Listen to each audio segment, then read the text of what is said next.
My childhood was really wonderful growing up. My mother did everything. She was a stay-at-home mom. I would just come home to the homemade cookies and the homemade cakes and the clean, clean room.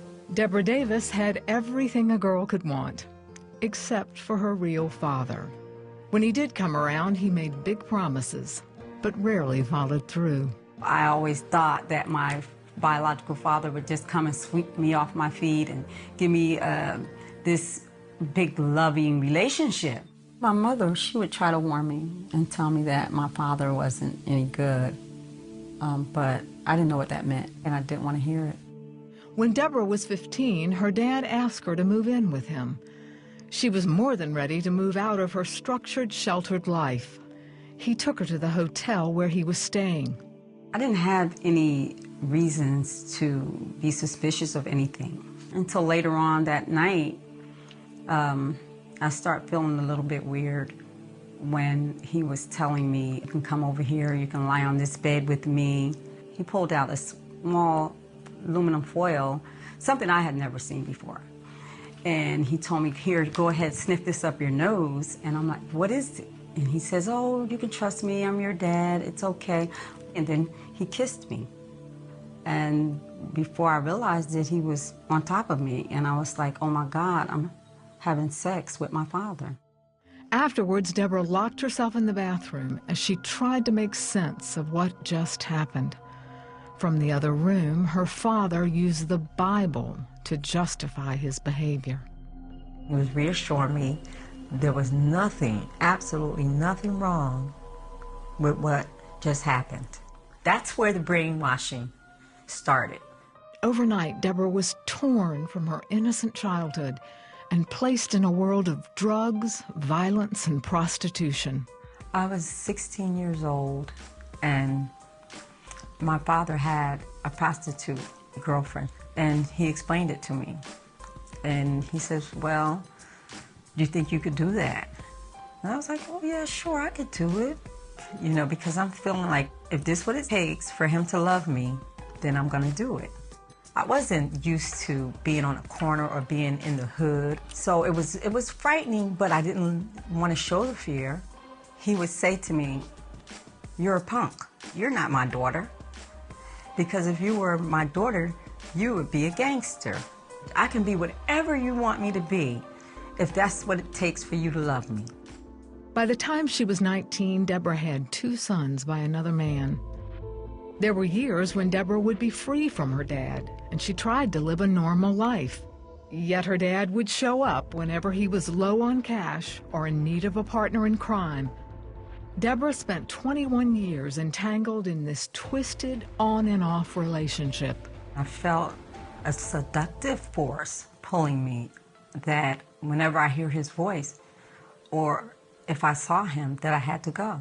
There were times I would drop my jobs, my children, no matter what it was, I had to go.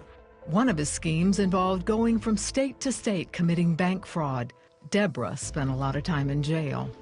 She finally realized what her father was doing to her life. He used me to prostitute, going to the bank. He used me to do his time in jail. He used me over and over again. I'm looking for him to love me. Now I'm wondering, why do you hate me? What did I do?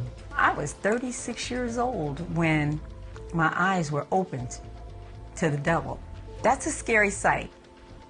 Immediately, I knew that I never wanted to sleep with him again. Immediately, I knew that I'm better than this. Immediately, I wanted to live.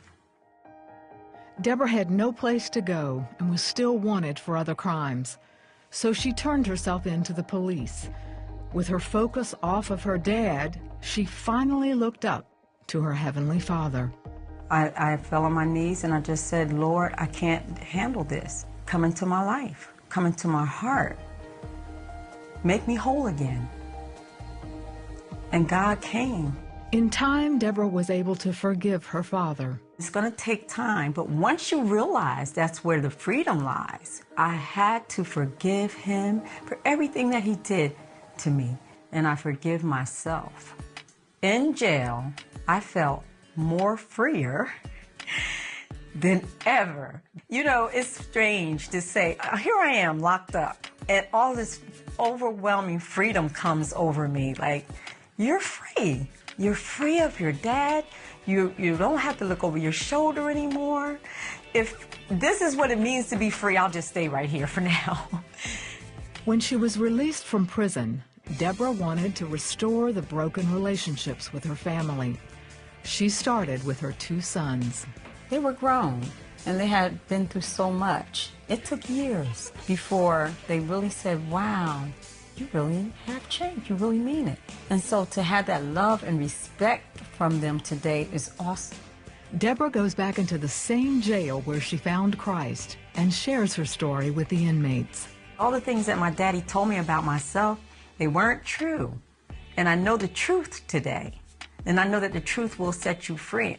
That is why I can tell my story, and that is why the guilt and shame that I carried around for 3 decades, now I can say that God has given me grace and mercy to rise above, to know that I can live, not just exist, but I have a life today. I'm a mother, I'm a grandmother, a wife, a niece, I'm a woman today.